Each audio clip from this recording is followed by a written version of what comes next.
Welcome. In this reference video, we're removing a 14-inch screen from an HP 14-CF2518NA laptop. This method is very common on many of the new generation smaller laptops, 14-inch and smaller. Now, first of all, you've removed all the screws and still the screen simply will not budge. That's because the new generation laptops are held in place with double-sided rubber sticky tape. Let's get into this. Firstly, let's carefully prise off the front plastic bezel of the laptop screen.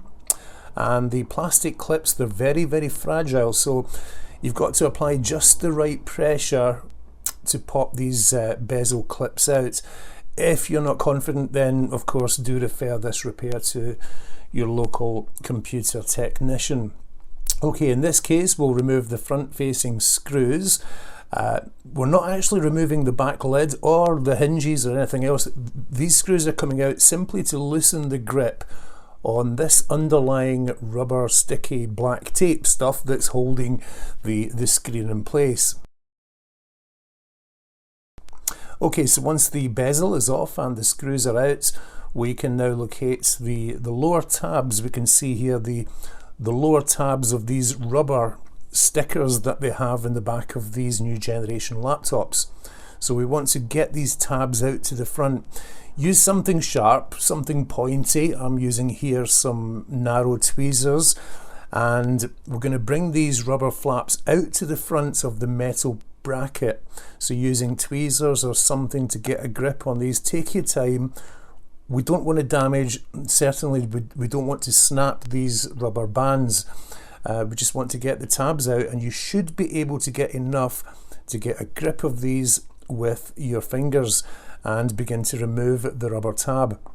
Now, of course, as always, just a quick reminder at any point in this video, if this helps at all, please hit the thumbs up icon. This helps other members of the YouTube community to find this video and to find these instructions. Okay, you might, during the removal of these rubber bands, you might find it easier to lay the unit on its back. You might not. Just whatever you find easier. We're going to carefully pull out the rubber sticky band, trying our best not to snap it. If it does snap halfway through or 3/4 of the way through, it's not the end of the world, but it's certainly the end of the screen, which is most probably already broken anyway. That's why you're removing it. If you do break these bands, you're going to have to remove that screen the hard way by literally ripping it out of there, apart from the rubber stickers. So these rubber bands, we're going to use these rubber bands later when we fit the new screen, so do try and keep them in one piece, and try and prevent them from snapping, being as careful as possible. Also, it's worth mentioning, try not to let them, when they come out of the back of the machine, when you've pulled them out completely, they are sort of elastic, they're rubber, like an elastic band. They'll have a tendency to curl up. So try not to let that happen, because we're going to be reusing these when we put the new screen back in. So repeat on the other side and get the two bands out of there, and once this has been done, the screen, it will simply lift out without any problem whatsoever. The remainder of the process in changing the screen simply involves removing the display cable, reseat the new screen, and really just reverse the process that we've gone through.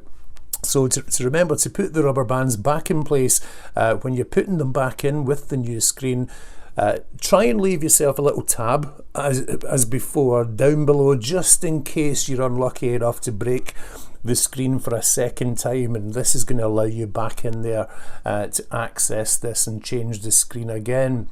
Thanks for watching. I do read and approve all comments that you leave, whether good or not. We do approve them all, and to make it worthwhile making these tutorials, all we ask is that you hit the thumbs up like icon, which really does help.